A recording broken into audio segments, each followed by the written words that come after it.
Tal como les habíamos anunciado, ya se encuentra con nosotros el experto en política internacional Felipe Vallejos, quien es prácticamente parte de la familia de Medios Umarpo. Por lo tanto, nos place darle nueva vez la bienvenida a esta tu casa, Felipe. Gracias por estar con nosotros. Cuéntanos, ¿cómo estás? ¿Cómo va todo? Y prácticamente dominicano ya, 14 años tienen que adoptarme, ya. No hay forma de 14 años devolverme, en... no hay Wow, forma de excelente, hermano. devolverme a mi país de origen, me siento muy dominicano, así que muy contento de estar aquí. Qué bueno, hermano. Ya estás aplatanado, como decimos acá. Totalmente. Ah, excelente. Pero vamos a hablar de temas internacionales y justamente para eso contamos con tu presencia en la noche de hoy. Queremos empezar con una problemática que le hemos venido dando, digamos que seguimiento acá en Tiempo de Orientación, en un país hermano, en un país cercano con el cual nos sentimos muy identificados como es el pueblo de Nicaragua. Y nos gustaría saber una visión amplia, ¿no? Sé que breve por motivos de tiempo, pero bien resumida, Felipe, sobre cómo ves el proceso democrático, vamos a decirlo de esta manera, que está viviendo esta nación con todo lo que está sucediendo. Bueno, lo de Nicaragua es una crónica de una dictadura anunciada, porque ya hace varios años que viene avisando Ortega y su gobierno de que estaba pasando por alto todas las advertencias de la comunidad internacional sobre los peligros que se estaban, eh, se estaban visualizando en ese país en términos democráticos e institucionales. De hecho, el pasado proceso electoral estuvo muy accidentado, luego estuvo seguido de una ola importante de violencia con varias muertes, una persecución al más alto nivel político, empleando fuerza militar y policial para poder de alguna forma silenciar las voces disidentes de ese país, incluso a nivel eclesiástico, porque ni siquiera la iglesia ya está respaldando la deteriorada imagen de Ortega y su quebrada legitimidad a ojos de la comunidad internacional, obviamente con el apoyo claro, directo de países como Venezuela, Cuba, que de alguna forma se apoyan mutuamente. En el caso de Venezuela y Cuba hay una relación directa, se dice incluso que la inteligencia cubana tiene sus manos bastante metidas en la parte gubernamental de Venezuela, y ni se diga en Nicaragua, donde sobrevive el poder a base de la violencia, no sobre la base de la fortaleza democrática, y eso se visualiza ahora en el presente, faltando poco más de 5 meses para las elecciones en Nicaragua. El 7 de noviembre de este año son las elecciones. Olímpicamente, si se quiere, se ha comenzado a perseguir a los precandidatos, que ni siquiera son candidatos oficiales, sino a potenciales precandidatos que estarían compitiendo con Ortega por la elección en ese país, evidentemente para de alguna forma cercenar las posibilidades de todo el mundo y garantizar la permanencia de la dictadura sobre la base de un manto de impunidad y de violencia que obviamente todo el mundo sabía que venía, simplemente ahora estamos viendo las consecuencias de ello. Sí, Felipe, precisamente en el día de hoy, la expresidenta de Chile, Michelle Bachelet, ella es una alta comisionada de la ONU para los Derechos Humanos. Y precisamente hoy ella denunció ante el Consejo de la ONU un gran deterioro de la situación actual de Nicaragua. Yo quiero que usted pueda hilar esta situación también con lo que ha estado ocurriendo, porque vemos como que el presidente de Nicaragua, presidente Ortega, está metiéndole los pies, como usted explicó, a los precandidatos. Ni siquiera son candidatos oficiales, son precandidatos. Como que él quisiera que le dejaran el terreno tranquilo y quizás él escoger su contrincante para perpetuarse en el poder. Sí, exactamente. Como usted dice, es un modelo muy similar al de Venezuela, donde en las primeras elecciones de Hugo Chávez había una situación democrática más o menos estable, luego se fue deteriorando. Una vez que fallece Hugo Chávez, asume Nicolás Maduro. Ya las últimas dos elecciones ha sido muy a la clara, donde se ha exiliado, donde se ha encarcelado, donde se ha inhabilitado electoralmente a potenciales candidatos presidenciales para evitar que Nicolás Maduro tenga que pasar mucho trabajo para ser reelecto en el poder. Lo mismo estamos viendo en Nicaragua.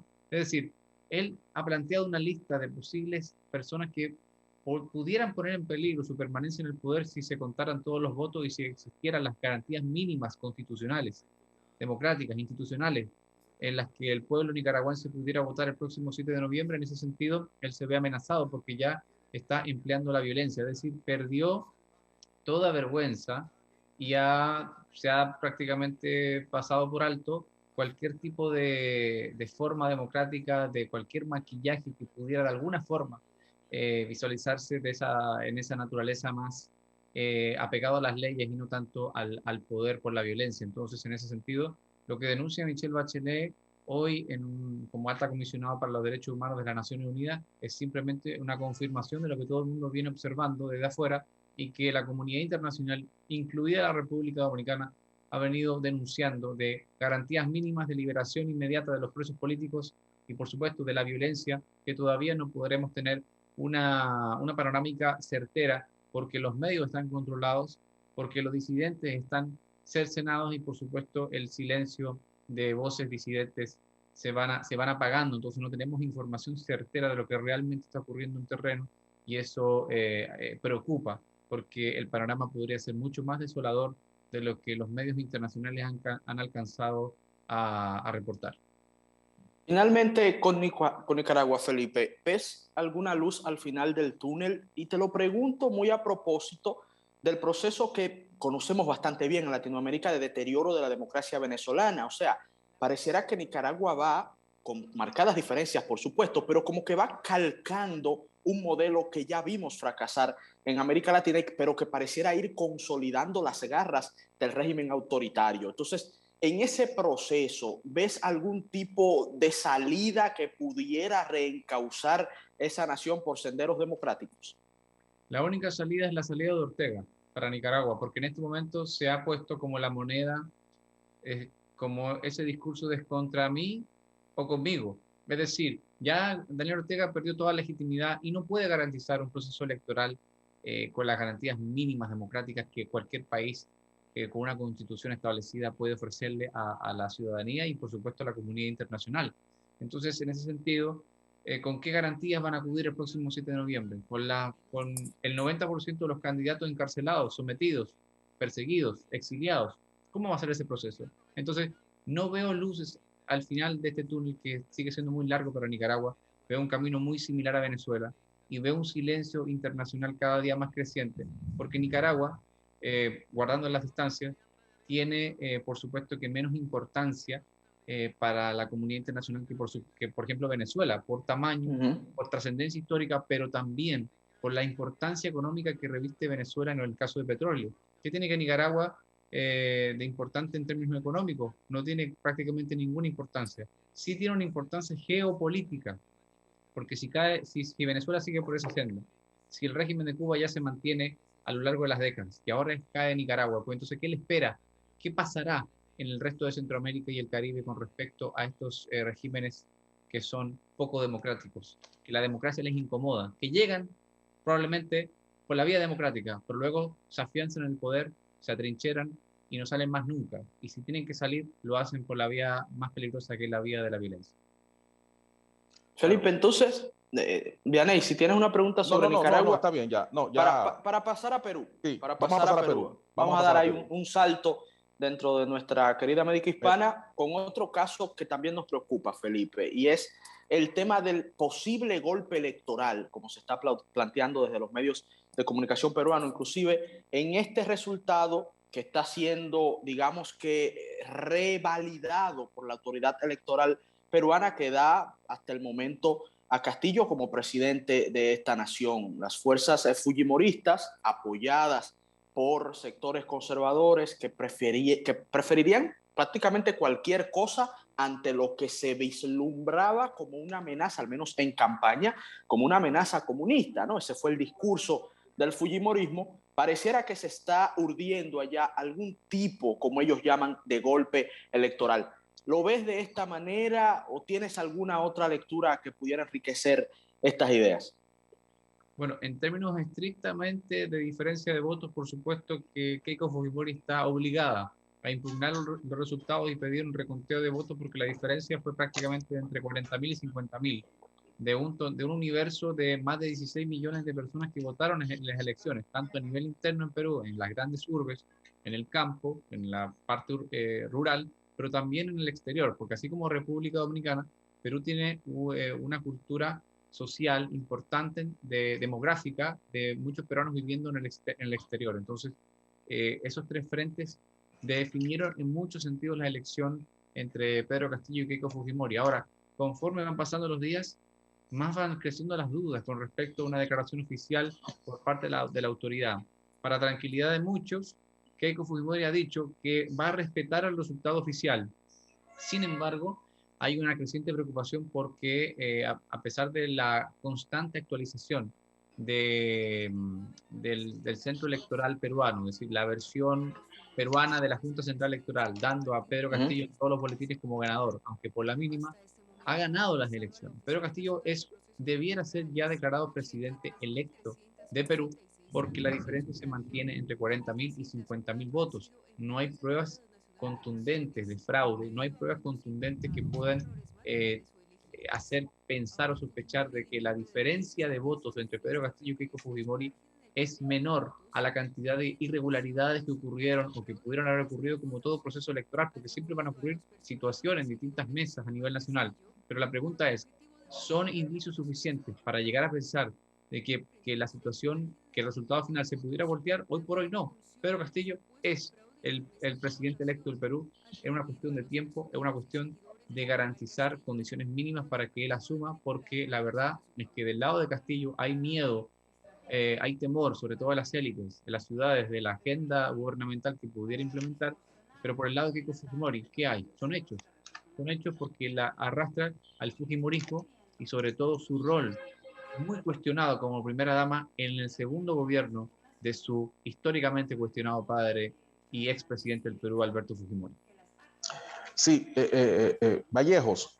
Bueno, la sociedad peruana está prácticamente dividida en lo que a la política se refiere, porque con el estrecho margen de votos que gana Pedro Castillo hasta ahora, que debe ser ya, entendemos que debe ser ya proclamado presidente electo de Perú. Sin embargo, ¿qué provocó este triunfo estrecho de Pedro Castillo? Pedro Castillo viene de un origen indígena, representa a esos sectores, sobre todo a el sector rural, que es un sector que ha venido padeciendo muchas situaciones, tanto en Perú como en otros países, países que todavía pudiéramos colocarnos en el nivel tercermundista. Entonces, ¿cuál fue la fuerte base para que Pedro Castillo se alzara con la victoria hasta ahora? Porque parece ser que esa sociedad rural, pobre e indígena, estaba deseando un cambio, pero un cambio con uno de ellos, y vieron a Castillo como la persona ideal para esto. ¿Qué te parece? Definitivamente, en principio nadie apostaba una sola ficha a Pedro Castillo porque era desconocido, un sindicalista, un profesor de una zona rural del Perú, donde prácticamente era un desconocido a nivel nacional, ni hablar. Pero entonces se fue colando con un discurso prácticamente de antisistema o de antiélites, porque la élite peruana no ha sabido interpretar muy bien, o no ha sabido interpretar del todo, el reclamo de la ciudadanía peruana, donde hay una diferencia abismal entre la situación económica social de la población rural y la situación económica y social de la población de las ciudades. Así lo vimos prácticamente refrendado en la votación. Es decir, en la ciudad hay un apego al establishment, a las élites, que representa con claridad a Keiko Fujimori. Y en lo rural hay unas ganas inmensas de provocar un cambio, de una ruptura con lo tradicional, que es lo que representa Pedro Castillo. Esas dos fuerzas sociales colisionaron en el proceso electoral más reciente. Eso se vio reflejado en los votos, es decir, 8 millones y tanto para Pedro Castillo, 8 millones y tanto para Keiko Fujimori. El país está dividido en dos, pero más que dividido en dos en términos de votos, está dividido en términos de realidades. Está la realidad rural y está la realidad urbana. Y eso evidentemente que provoca una situación en la votación final, pero con el agregado de que los votos que sacó Pedro Castillo en las ciudades, aunque perdió ante Keiko Fujimori de tú a tú, los votos que sacó más los votos que obtuvo en la parte rural, pues le valieron hoy la diferencia mínima que le significaría entonces la presidencia del Perú en términos prácticamente reales en los próximos días. Entonces, mirando también al futuro, en una visión sé que un poquito especulativa, Felipe, pero nos gustaría saber la percepción que tienes en torno a lo que pudiera representar en términos de gobernabilidad esta polarización que hemos visto, no tan solo en votos, sino como muy bien expresas, hasta en el sentir de la sociedad. ¿Qué le depara eso al próximo presidente peruano? En el caso de confirmarse que es Pedro Castillo, estamos hablando que tiene prácticamente en contra las élites de su propia sociedad, los sectores urbanos y los sectores que viven fuera de Perú, mayoritariamente le votaron en contra y tienen serias dudas en torno hasta de su capacidad de dirigir el Estado. Y esto puede ser un desafío muy alto. En caso de resultar Keiko Fujimori, presidente de Perú, si hay algún cambio que hasta el momento no se vislumbra, pero bueno, estuvimos también teorizando un poquito sobre este posible golpe electoral. Esperemos que nada como eso suceda. Pero bueno, de ser Keiko Fujimori tiene un panorama similar. O sea, una parte, prácticamente la mitad de la sociedad no la digiere, no la acepta, e inclusive parte de los apoyos que ella misma concitó no fueron a favor de ella, fueron en contra de. Por lo tanto, sería un reto de gobernabilidad también importante. ¿Cómo lo ves, Felipe, esto de caras al futuro inmediato de Perú? Sí, por más pataleo un buen dominicano, creo que está muy difícil que Keiko Fujimori demuestre que hay una diferencia tan grande de irregularidades que voltearía la situación, porque tendría que reducirse la diferencia de 40.000 y 50.000 votos y luego voltearse para ella declararse ganadora. La situación es muy difícil en su escenario. En el caso de Pedro Castillo, si llegase a ser declarado presidente electo, que es lo más probable que ocurra, sí, es lo pues más probable. Evidentemente que la mejor garantía para la tranquilidad del pueblo peruano va a ser la presión que haga el Congreso Nacional sobre la agenda del Ejecutivo, porque obviamente va a llegar a duras penas a la presidencia, mucha fuerza, muy poca fuerza va a tener el Congreso para poder plantear una agenda de ruptura, antisistema, incluso ha hablado de una constituyente para hacer una nueva constitución. Todo ese tema realmente es que la mejor garantía para la tranquilidad de la ciudadanía de ese país es que tendrá el Congreso de frente haciendo presión y tensión con la agenda que él pudiera plantear. Entonces, hay muchos puntos en los que él va a tener que ceder y Pedro Castillo no podrá hacer todo lo que ha propuesto. Y eso obviamente que lo va a obligar a buscar un punto medio en su reforma económica, social y política que de alguna forma le permitirán a su vez garantizar la gobernabilidad, porque en Perú lo que más se ha estilado es la ingobernabilidad. Sí. Desde el año 2000 o 2001, cuando Fujimori salió prácticamente corriendo a Japón porque lo iban a someter a la justicia por distintos casos de corrupción y de violación a los derechos humanos, desde ahí que Perú nunca más recobró la estabilidad.